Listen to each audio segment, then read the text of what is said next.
Welcome to You Can't Make This Up. Today we are live, folks. We have a very special guest joining us today, which is rare on You Can't Make This Up. We don't always have guests, but today we do. Okay, now here's the deal. It is live, so send in your questions and send in your comments. And our guest joining us today is coming all the way from the UK. Please welcome everybody, Pastor Gary Mckibben. Gary, this is great having you today. Thank you so much for joining us. Well, it's great to be here, and looking forward to it. This is cool. This is the first time on the program. I didn't get to travel out to see you not too long ago. That would have been really cool. Okay, before we even get going, because I know there's wild stuff going on in the UK. I know there is, because I read about it all the time. But before we even get going with this program, what part of the UK are you from? I'm from a little place called Belfast, which is in Northern Ireland, and because I met you first in Portadown, which is just a little bit up the road from it, and we're part of the UK, so but obviously the south of Ireland is part of the European Union, so we're kind of in a precarious sort of geographical point that way. And it opens us up to a load of things, but it opens us up to kind of an awful lot of legislation here. So what I understand, the UK is Northern Ireland, Scotland. Is it all of England, or? Yeah, it's England and Wales as well, yeah. Okay, so because people here, they'll hear, well, what's Great Britain then? And then, well, what's England?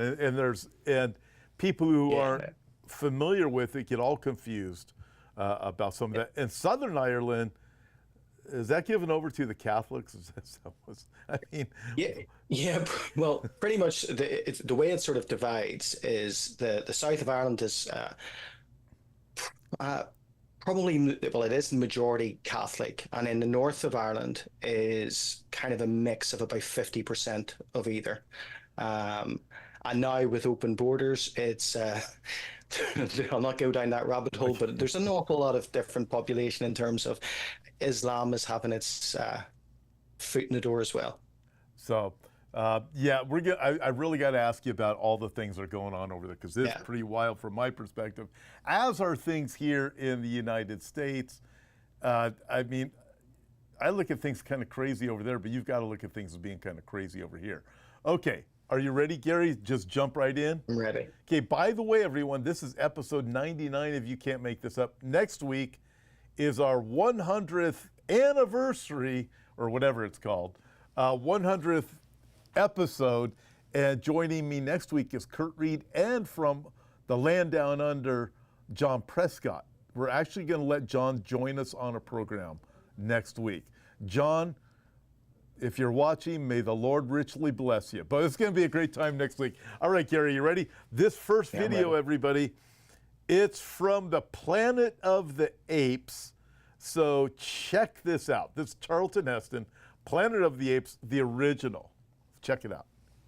You maniacs! You blew it up!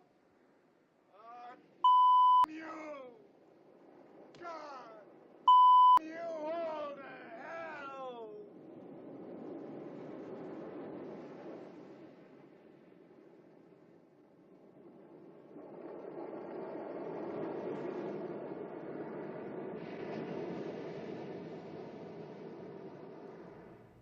There you go. I look at that and I think, so telling. Even if you're over in the UK, everybody knows what the Statue of Liberty represents. And so, Gary, I was old enough to watch the Planet of the Apes when it first came out. And but that's seeing Charlton Heston basically thinking he was an astronaut, if I remember correctly, and thought they had landed on some foreign planet. And they come back here, there's apes running everything, and he finds out that man has destroyed everything, and there's the Statue of Liberty. Of course, the comments were about this mayoral candidate in New York City, Mamdani. That looks like that guy's going to win, but this is how crazy everything has gotten. Yeah, I was looking at Mamdani, and obviously in the UK we've got probably the alternative would be Sadiq Khan, the mayor of London, and he's both Muslim and socialist. And you're now having a a Shia Muslim socialist as the primary candidate there. And I've looked at some of the policies that he's talking about, and it's pure socialism being thrown in. $30 for the minimum wage, which, if you look at that in any sort of economic sense, that's going to kill small businesses, because small businesses aren't going to be able to hire people off the back of that wage. And to me, one of the things that we've seen, and probably what Mamdani represents, and we could talk about his dad, Mahmoud Mamdani, who's both a political and social thinker and philosopher. But whenever you look at some of the things that he's written, in 2004, he wrote a book called Good Muslim, Bad Muslim. And some of the comments that he took out and just laid out bare for all to see, in terms of how, I don't know, I don't want to get you censored at all, but how, let's say, I don't know if I can use the word, the certain types of bombers that are associated with Islam, how they shouldn't be viewed under barbaric terms, but rather it should be seen as a case for legitimate political violence. Now, that to me is crazy, but it kind of shows you a little bit about the background of Mamdani, the political views of him. Like, we know he's pro-Palestine, we know he is anti-Israel, he is, and if you take that and the rhetoric that he has gathered from his dad is vocal in terms of not just Israel not being removed, but Israel not being able to exist. And it's crazy, because I look at this in the UK and I could see the failures of Sadiq Khan and how he's what we would call a champagne socialist, a socialist of values. But really, even if you take Lenin's view of socialism, he said the goal of socialism is communism. And what you're seeing here is the historic sort of gathering together under this individual, but also under others, of the Red-Green Alliance. And that goes right back to the Bolsheviks. They thought that they would induct a Red-Green Alliance, that they would use Muslims to carry forward communist ideals, despite the two views being an antithesis of each other. They're against each other in core values, but where they're united is interesting. Where they're united is the destruction of colonialism, the destruction of Judeo-Christian principles, and the destruction of the reshaping of the West. Now, that was the view under the Bolsheviks. That's the view carried right forward. We saw it in Afghanistan.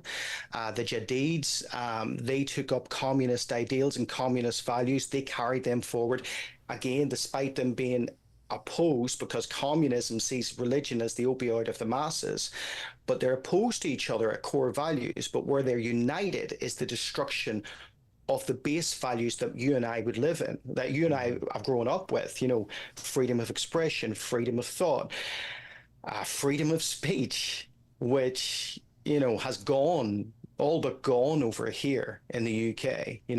We have places where we can't pray, exclusion zones. We have the Online Safety Act, which is in full operation, where I tried to view a documentary based on climate change and how it came against the narrative. Straight away, I got an age verification notice that I had to be able to use a digital ID, sign up to a digital ID to approve my age, to say that I was okay to view this. This is the totalitarian state being brought in. And when you see an individual like this, and what strikes me is how popular he is. Mm-hmm.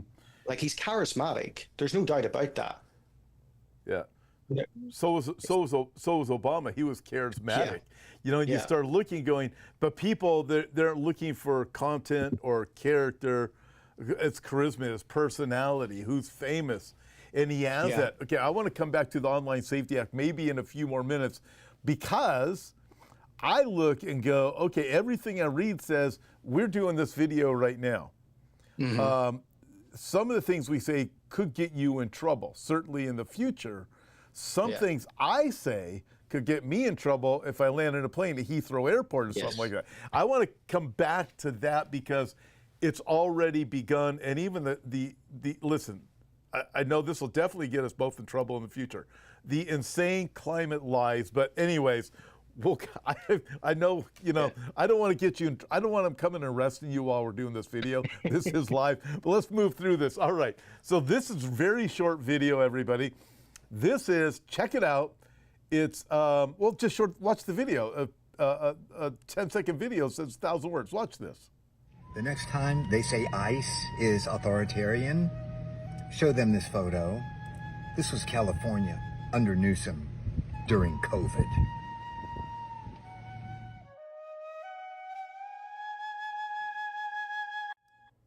There you go. Now, I got to be careful what I say here because I'll still get in trouble for this. That was, you remember when that was, that event that happened during COVID? So check this out. I was on a beach in California during that heightened period of time. And yet that stuff is real. And typically the areas that I'm in a pretty conservative area. And the Southern California beaches tend to be more conservative than the Northern California areas do, right? And so with that, not on inland, both inland they're both conservative, but the beach areas Southern are pretty conservative. Huntington Beach is one of the most conservative areas. But I'm down at one of the beaches in Southern California. 2 cops came up to us. I mean, we're just sitting there. Not a lot of people on the beach. You're on the middle, there's nobody around but waves and seagulls, and we weren't wearing, the mask. Yeah. And you go, this is just insane. And so now here in the States, they're saying, arresting people who are criminals and sending them back to their country is totalitarian, when we just went through this insane totalitarian stuff. You guys over in the UK, I mean, you look at the free speech issues. I mean, I've seen pictures of people, again, I don't want to get you thrown in jail or locked up while we're doing this, but I've seen pictures of a particular religious group that bows down in the middle of the streets and prays, but I see other people be hauled off in front of abortion clinics because they're 100 feet away or something, and they were praying silently. And you look, you go, totalitarian and free speech, what in the world is going on? But this is the world that we live in. Yeah. And when you look at I'll not say the word, but when you look at what happened, the event that it sort of reshaped everything. But what wasn't in place for the event was the legislation, and what's come in place after it is the legislation to back up a future event. Now, with us, I know that we had the police come into my parents' house. My dad was still alive at the time. And they came in with the body cams because they wanted to check, and they went through each room of the house to check to see if there was anybody else in the house. We also had them to the church. Oh, man. And we found out we were reported by other Christians. We were reported by other churchgoers. That we were meeting and we were singing and we were worshiping and hugging and all of that sort of stuff. Not me, I'm not a big hugger, but everybody else was hugging. But that was for me like a dry run of Matthew 10:21, where father will turn against son and mother against daughter, that division. And where it's different, and I think that's why Newsom and others got away with this, is because they sowed that division in. And they sowed the division where they turned, like over here we had, you were told by the government to report on your neighbor if there were more people entering their house, if someone was coming into their house. The difference with the likes of ICE and things like that, and anything that's coming against the open borders, is because it doesn't go with the same narrative. The purpose, I believe, of what the event was, certainly the totalitarianism off the back of the event, was to take away freedoms and to take away freedom of expression. And certainly there was I guess for me, a target on the church. There was a bullseye on the church. Whereas when you open borders, what you're doing is effectively sowing in the problem. And again, it goes back to sort of the red-green alliance, the idea that the red, the communist socialist agenda, is opening the doors and using people from a certain religion to come in, and over here in the UK to cause a 2-tier system. And we've seen this firsthand. There were riots during the Southport stuff, there were riots over here about a mile from our church. Probably less than that, probably about 500 yards, to be honest. There were riots happening. And it was because people were upset about the two-tiered approach of the government, that it was two-tiered policing, it was two-tiered judicial system, where we're still, over here, we know that there's individuals who are still in prison this day because they tweeted something. We're under Operation Golden Dawn, which was again another Starmer golden nugget. They decided to open the prison doors and let individuals who committed serious crimes that you can't say on YouTube out onto the street because there isn't enough room. Well, why isn't there enough room? Because, you know, somebody said something that we didn't agree with online, and therefore we came and we locked them up. This is, to me, this is the dream of Karl Marx, or certainly the dream of Stalin. I think, you know, the idea that you can have this legislation in place, certainly around the world, to bring in this kind of agenda. And it's, I think now the legislation is in place. Now we have things like, sorry if I'm talking too long, but you can stop me. I told you, just tell me to shut up. There's things like respect orders. Have you heard of respect orders? Yes, I have. Yeah, so they're part of the crime and policing bill, and they're coming in, and that's the idea. That would be me in trouble. We go out in the street and we talk to people, pray with people, and preach. If you're too loud, too opinionated, and you're saying something that offends someone, you can face 2 years in prison. And I think it's, yeah, we're into Crazyville, but I think it's purposely done.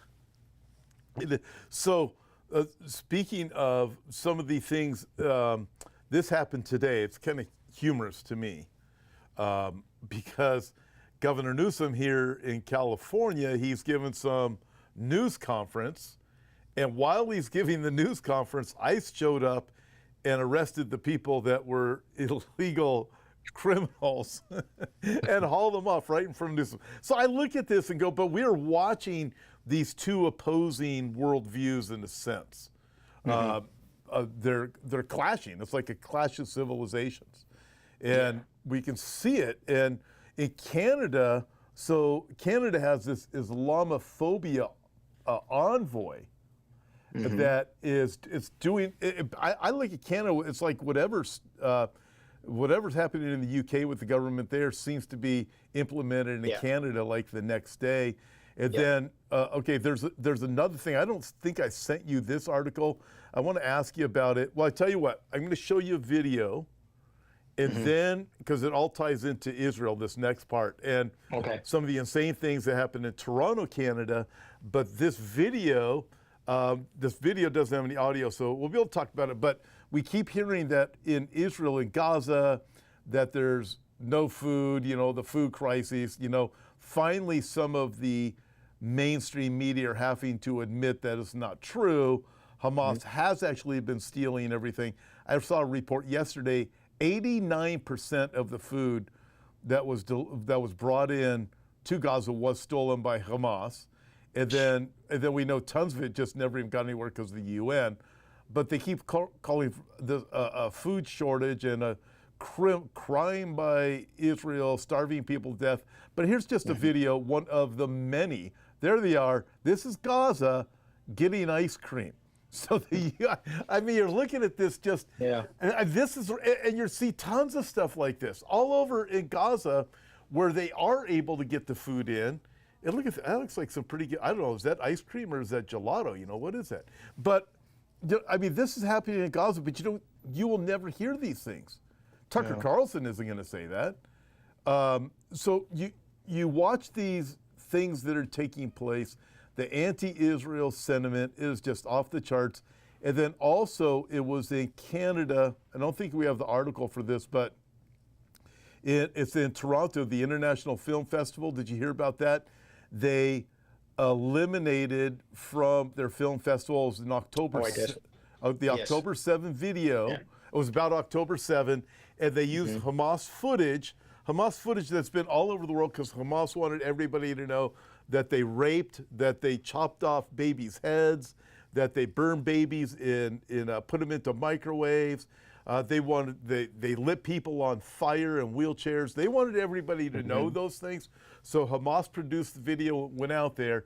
Suddenly there's a video at this film festival to say, this is what really happened. And Toronto Film Festival says, no, Hamas has the copyrights to that. We're not going to allow you. You have to get permission from Hamas. Now, the last couple of hours, the Toronto Film Festival said, okay, because of public pressure, we're going to let you do this, show this video now. But we see this unbelievable anti-Semitism. Hamas copyright? I mean, and the lies about Israel, we just see them all over. And I look and go, it's appalling. Also, watching what comes out of the UK, France, Canada, Germany now, it is anti-Semitism. Oh, it really is. And I think since October 7th, probably since about 2 weeks, they allowed Israel about 2 weeks of mourning and grief. And then there was this flip of the switch. And I think that's because what's happened is Israel has had to fight another battle, and that battle is on the media front.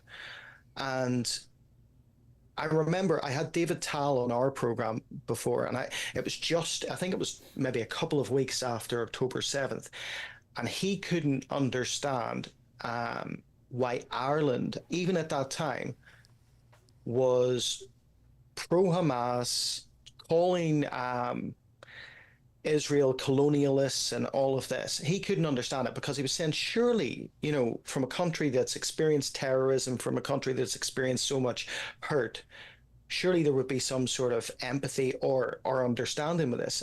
And what I pointed out to him was that if you take the terrorist organizations over here that are now in the north ruling the country, they're the ones in political office. The IRA, who were the IRA trained by? Well, the new IRA in 2011 were trained by Hezbollah, and they were trained in Lebanon. So they have ties directly to these organizations. So you're going to get this straight out from the political voice, straight out saying that, oh no, these are the good guys, these are the bad guys. Now, I find it abhorrent that we've seen so much of I can't understand it in any kind of rational reasoning why people have turned so viciously against Israel, except that I think that Israel has lost the media campaign, has lost the media war on this. We had individuals who have been coming to our church from the event and had agreed with us on our stance on the event. And we've always been pro-Israel. We've always been, praying for the peace of Jerusalem. But they left the church off the back of this. They left the church off this, and they started to say that I was a false teacher because I wasn't teaching replacement theology. And it hurts me to see it in the world, but it hurts me so much to see it in the church. And the church going along with this narrative. And you're talking about the same people that maybe had an inkling that the BBC, that Sky News, that CNN, that MSBN were all lying when it came to the event. Mm-hmm. But they're apparently telling the truth when it comes to who's being fed, that there's a food crisis and all of this. Totally. And I think that... Sorry, go ahead. No, it is amazing. I mean, when you look at Tucker Carlson, he sounded the alarm against the event. Yeah. And there are a lot of people that I associated with. In fact, it's one of the reasons you look at churches here in America, you probably had a similar dynamic there over in Europe where, like our church, we stayed open during the event, right? We pushed back against it. The governor threatened to arrest us, never happened, but you found out who was like-minded. So then you have a group of like-minded pastors, all of a sudden October 7 hits, and you find out, wait a minute, the same people who preached against AOC are now in line with AOC, the crazy lady from the crazy congresswoman who's anti-Israel but was pro-event.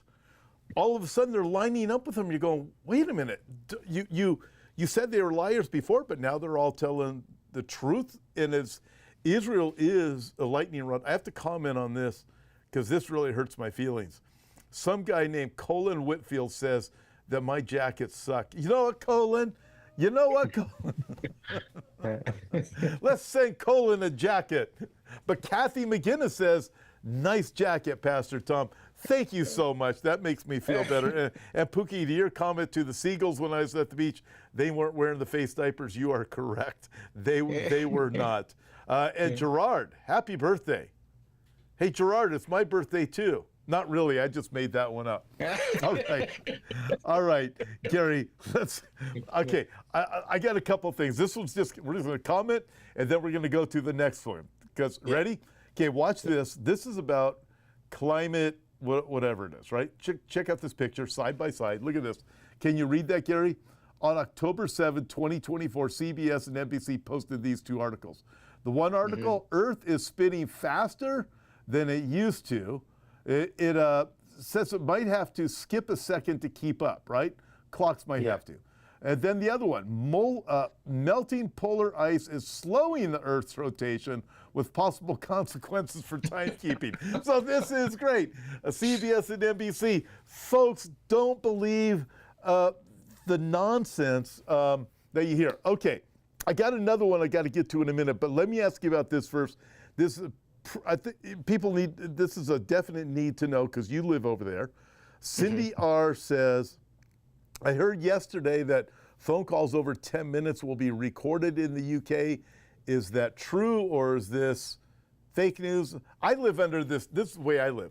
Every single thing you do, the data is being collected regardless. I don't care who you are, it is being collected. But do you know what this person's comment might be coming from? I think, I'm not 100, but as far as I know, this is not confirmed, but there is the EU bill that is expected in October that's going to be allowing the European Union to read all texts, to go through your WhatsApp, to go through all your images on your phone. They say it's in the case of security, peace and security, to make sure that there's nothing there. But honestly, like I saw today, JD Vance actually, and America had given a report to the UK because of the UK's crackdown on free speech and expression. And even if you go back last week, whenever Keir Starmer was standing with Donald Trump, and the reporter asked Donald Trump about freedom of speech, and Keir Starmer was so uncomfortable. It was just horrible television to watch. And he says, oh, we like free speech too. You know, we've always had free speech. It is really ridiculous how it's cracking down. It's cracking down in terms of, like, I know I mentioned the online safety bill, but it's cracking down in so many different forms. So, like I said, we have guys in the church who go out and preach on the street and so on.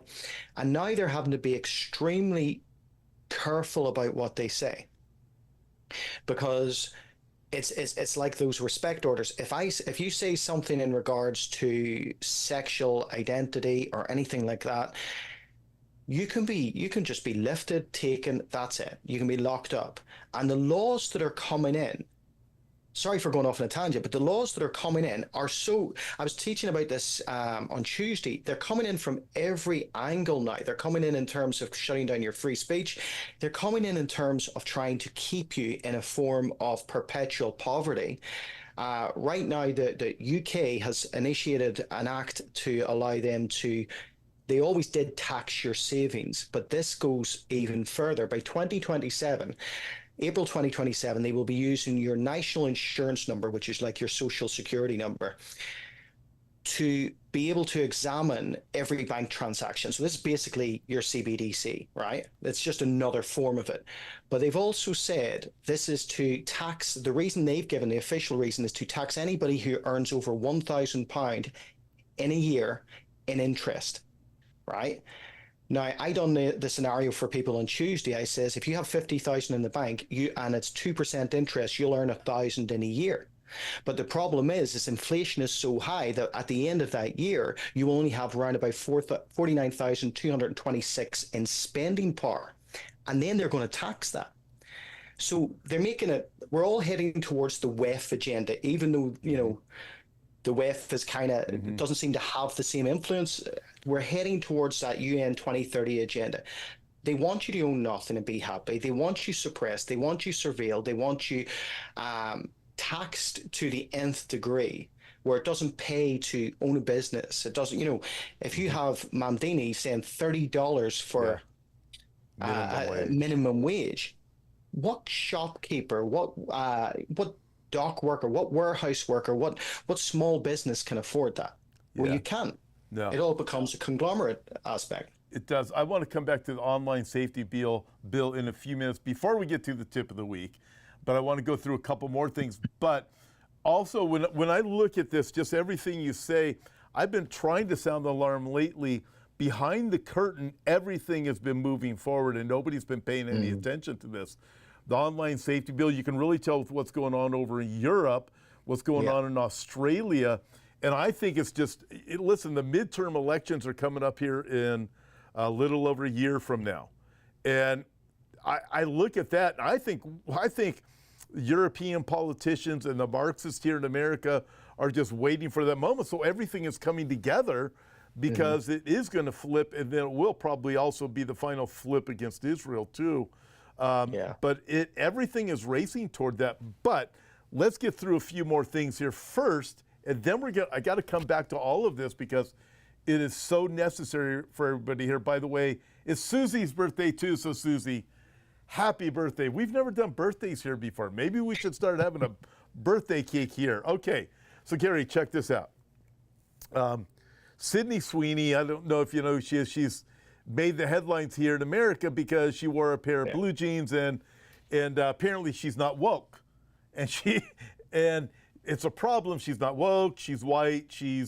She doesn't like girls. She likes boys. That kind of thing, right?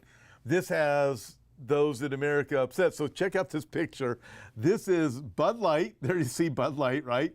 With Sydney Sweeney wearing blue jeans, okay? And Bud Light with the dude dressed like a girl. So check this out. Bud Light partners with Dylan Mulvaney, this dude, a grown man dressed up like a girl, loses $395 million in a quarter. American Eagle runs a simple ad with actress Sydney Sweeney, smiling and confident, and instantly adds $400 million in market value. How does the left respond? They celebrate the man in makeup. You want to understand, and then they go on to, you want to understand why people just flip. You look at this, you go, it's just totally insane. And I'm sure American Eagle has gone up quite a bit. That was probably a week and a half ago. $400 million profit. You look, you go, it's just common sense, but everything is being flipped on its head. And with the help of AI, people are confused. We went through the event, which locked people up, so they were being constantly fed things that through a particular narrative, like you mentioned, the WEF and everything else.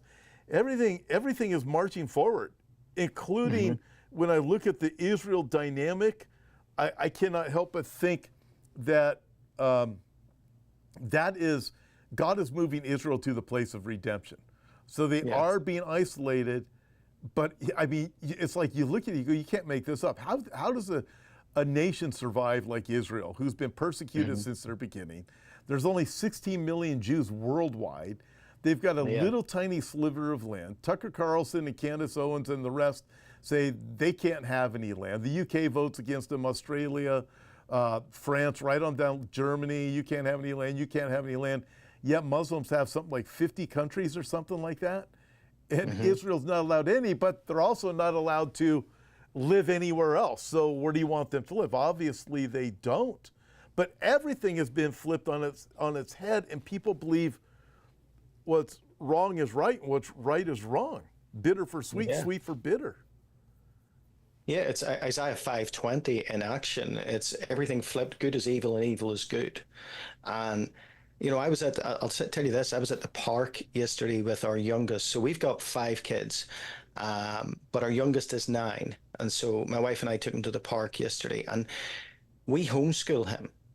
So he doesn't get to see an awful lot of the propaganda that is, and it's pushed in the schools, and it's pushed in basically every sector now.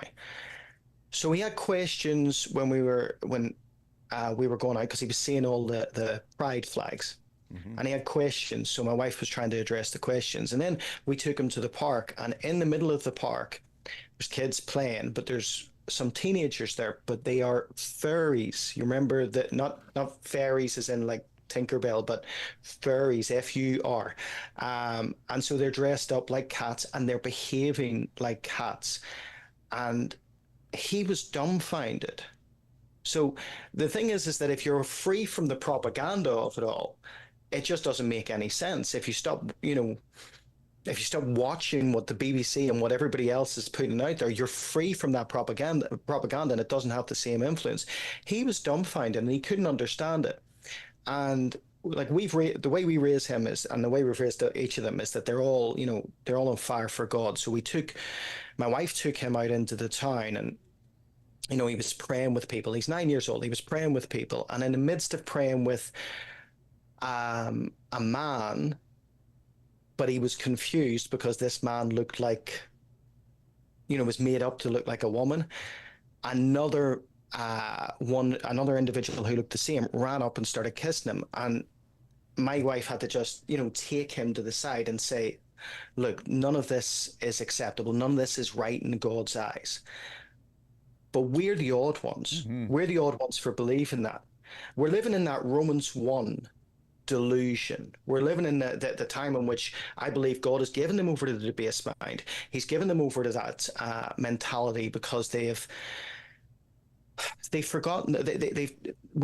If you go back to Friedrich Nietzsche, who coined the phrase "God is dead" and said that after God is dead, we'll see this secularization of society and this perversion of society. That's what we're living in, and it's that perversion. And because man has not chosen to keep God in their knowledge, they've given themselves over to this delusion, and it's everywhere. And like you said, how people are dealing with Israel and see how Israel is. It's this evil is good and good is evil. And it is, for me, without being too conspiratorial on the whole thing, I think it's all done by design. Yes, there's a Luciferian, there's a satanic agenda behind it, but I believe that there's those who are complicit in the destruction of Judeo-Christian principles and the destruction of and the implementation of this stuff into the schools. You look at the connection of UNESCO, for instance, with the teachings of Alice A. Bailey, who was a theosophist and a Luciferian, and she had more influence, even after her death, within UNESCO and within the UN's teaching policies to schools around the world than anyone. And we had it over here in Northern Ireland, where they tried to introduce this Sexual Education Act for 3, 4, 5, and 6-year-olds.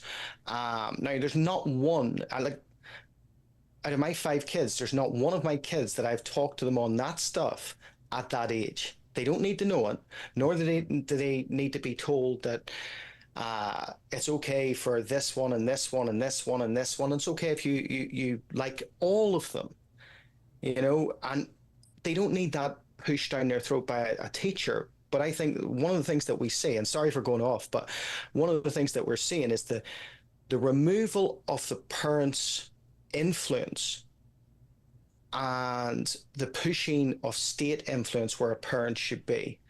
And that is also done in a bigger sense, the removal of God from society and the pushing, like the Marxist agenda, to have state as God in society.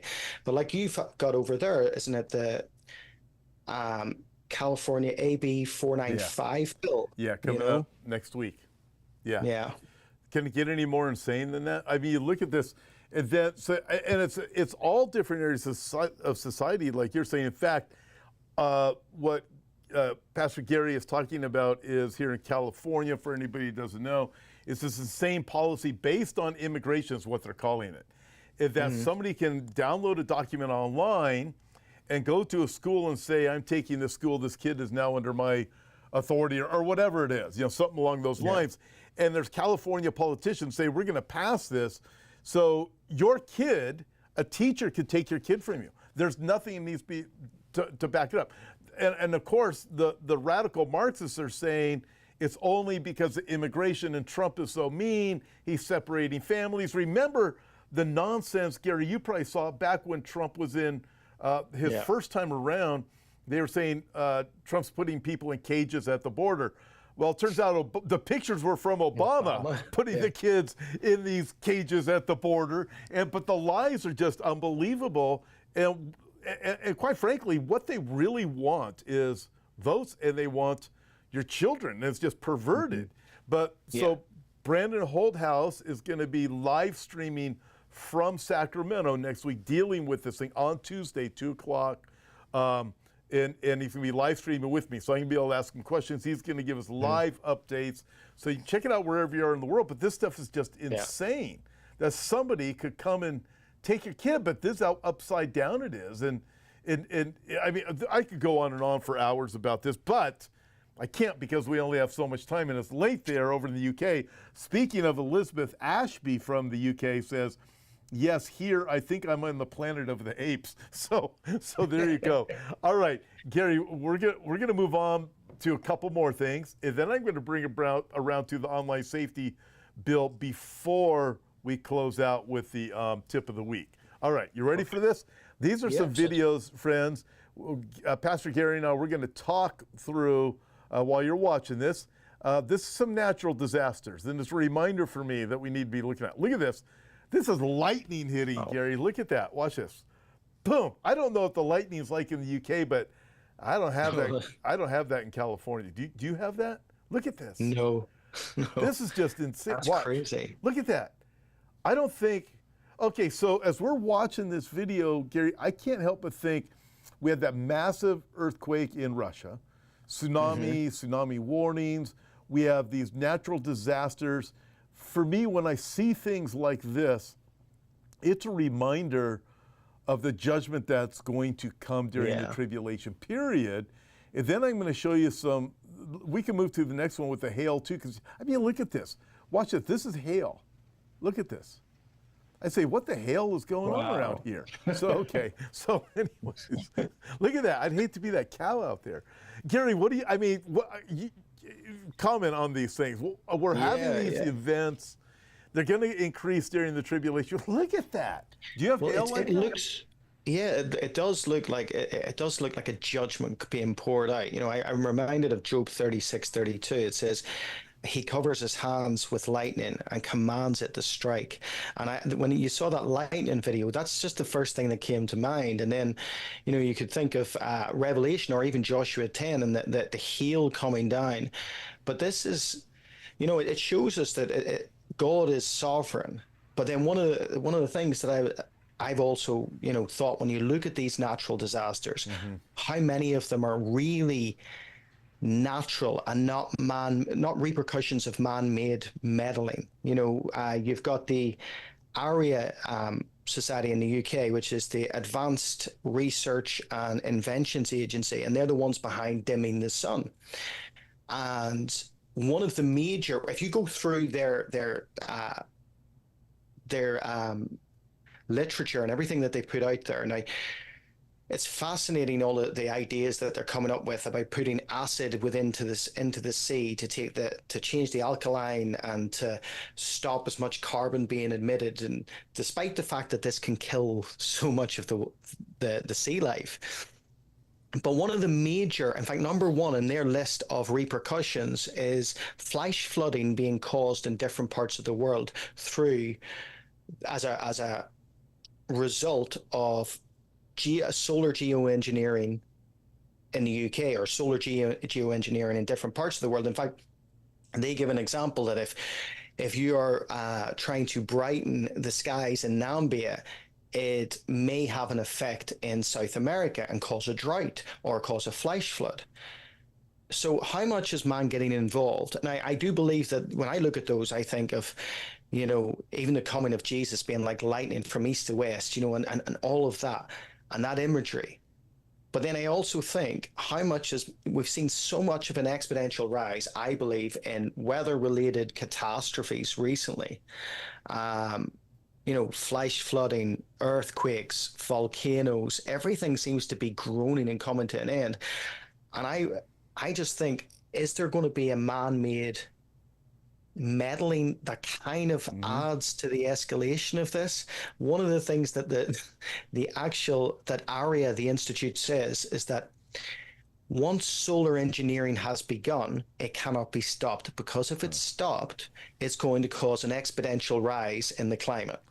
So that is really something. All right, so check this out. Everything you're saying in Jeremiah chapter 31, God says, it says, thus says the Lord, this is New King James, the Lord who gives the sun for light by day, the ordinances of the moon and the stars for light by night, who disturbs the sea and its waves roar. The Lord of hosts is his name. Verse 36, Jeremiah 31, if those ordinances depart from before me, says the Lord, then the seed of Israel shall also cease from being a nation before me forever. If heaven can be measured and the foundations of the earth searched out beneath, I will also cut off all the seed of Israel for all that they have done, says the Lord. Behold, the days are coming, says the Lord. The city shall be built for the Lord from the tower of Hananel to the corner of the gate. But I look at this, so it's the sun, it's everything you're talking about, the sun, and all of these dynamics regarding weather and the ordinances in the sky. Jeremiah 33 essentially says the same thing. And I look, and I've often wondered when you see these things, and with the attempt to block out the sun, that project, right? Block out the sun. Is that what God was referring to through the prophet Jeremiah? Man is going to attempt to do this because Satan knows, Satan's goal is to be like God. Isaiah chapter 14, I will ascend, I will be like the Most High. The only way he can keep that from happening is to keep Jesus from coming back. How does he do that? He has to make sure that the covenant of Israel that God has with Israel isn't kept. So God says, hey, if you can do these things, then my covenant with Israel is history. And so it's like God saying to the devil, go for it, but you won't be able to. But I mean, I look at this and go, Satan's pretty prideful. So I look at that passage and I think, this is what is probably really going on with these things. Yeah, and if you look at the biblical standard for this, that we know that there's certainly been satanic, I guess, influence when it came to weather anomaly. Like when we talk about Luke 8, Jesus going across to the Gadarenes, you know, and the storm coming out, we know that that's a demonic storm when we look at it in the Greek, and we know that Jesus rebukes the storm. Or even if you look at certain false entities that were kind of a pain in the backside for God, but also a hindrance for Israel, like Baal. Baal was a storm god. In Revelation 2, certainly I believe Revelation 2, when it's talking about the church of Pergamum and it references Satan's throne, that's where Satan's throne is. I think it's referencing the temple of Zeus that later Hitler brings over to Berlin, you know, that, well, Zeus was a storm god. And it shows you that there's this this desire, I think, a spiritual desire to try and control the weather, certainly from a satanic agenda, but now it's being, it's influenced science and it's influenced mankind. But isn't that the heart of man? Yeah. Still falling back to Genesis 3, we want to be like gods, that sort of wickedness, that idea of going against God and taking God out of the equation. It was very fascinating. By the way, you mentioned Zeus, and it was Zeus, who I believe is also the equivalent of Jupiter between the Greeks and the Romans. And it was on the Temple Mount where the temple stood that Hadrian erected a shrine to Zeus/Jupiter. There's a reason for that. And and all of that was an attack against Israel and the Jewish people that Hadrian did in bringing in Zeus and Jupiter. You bring up that. It's fascinating. I mean, you look at this, you go, you can't make this stuff up. But spiritually, we see it, we go, well, if we have the Bible, we can tell. Okay, this is for our friends down under. This is John Prescott. You're going to be on with me next week with Kurt Reed. John, this is especially for you and all of our friends down under. We just thought you would like this before we get to the tip of the week. Let's roll this very short video. I think you're going to like it, especially if you're from Australia or wherever you say. You what? Get off filming out here, you big.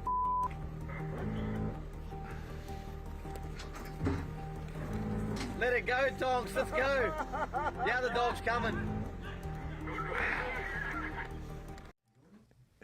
I love that. It's like the kangaroo. Like, the guy just hit me. He's not supposed to hit me. I remember the old meme that says kangaroos are deers that have been to prison because they're all jacked up. Oh, that's funny. That's what they look like, and they're all walking like this and stuff. Yeah. That is great. Hey, listen, we're going to get tip of the week in a second, but Gary, it was great having you. I'd like to have you on during the week, one of our podcasts sometime. Be fantastic. We'll adjust the time for you so you don't have to stay up so late. But it was great having you on today, and let's go to the tip of the week, and then I'll let you give your final thoughts. Okay, everybody, I have not seen this tip of the week. You know, we close out with some wild tip of the week every week that's often offensive. Gary hasn't seen this. I haven't seen it. Let's see what our crew came up with. What's the tip of the week? Tip of the week. You can survive without coffee. You just won't like yourself. There you go. Yeah. There you go, everybody. Oh, I love it. I do like coffee. You just won't like yourself. Gary, what would you like to say to everybody as we wrap up? Yeah, well, the main thing that I'll say is just watch how everything is accelerating. You know, there's a belief that I think that whenever everything's brought in end times, that the legal or legislative system is used to equip it. And I believe that we're seeing that at play. I believe that we're seeing that in play in so many factions in so many areas. We're running at a race of knots towards central bank digital currencies. Digital IDs are already here. And now with bills like the online safety bill and the digital bill of Europe and all of those different bills, it is now out of our hands. It's now just a case, if you want to be online, you're going to have to actually be using this technology. So I'll say that make sure that you've got small groups, make sure that you've got a Bible, make sure you've got a paper Bible, make sure that you're actually reading your word, because prophecy is not just converging, it is happening at a rate of knots. Things are unveiling and going faster and faster than I think I can't, like I know myself, I can't keep up with it. I can't keep up with all the news reports because it's just too much to cover. So if that's the case, the biggest thing that I can say is get out there, learn your word, read the word, but share your testimony, share the gospel with absolutely everybody. Time is short, and you don't want to hear the trumpet and go, oh, I forgot to tell my brother or my sister or my family member or whatever. You can do it now. Get on a phone, text someone that you know doesn't have a relationship with Jesus Christ, and text them the truth of your testimony, text them the truth of the gospel, and that's all it takes. You don't even need, we're living in a technological age that you don't need to be face to face with everybody to witness to everybody. You can do it. Amen. Gary, what a great reminder. Thank you so much. And I couldn't help but think while you're talking, how many Christians are going to stand before the Lord on that day and go, oh, I wish I had done more. Yeah. You know, it's like there's no, you don't get a do-over in that regard. We occupy until he comes, and that's why we do what we do. Pastor Gary, it was fantastic having you join us today. Thank you so much. And I'm looking forward to you being on the regular podcast, too, where I don't wear this jacket. Again, thank you, everybody, for joining us today for You Can't Make This Up. God bless you all here in the States, over in the UK or Europe or the land down under, over in the Mideast or Russia or wherever you might be watching it. And I know we have a lot of viewers down in South Africa. God bless you guys. And we will look forward to seeing you. Join me this Sunday. See ya.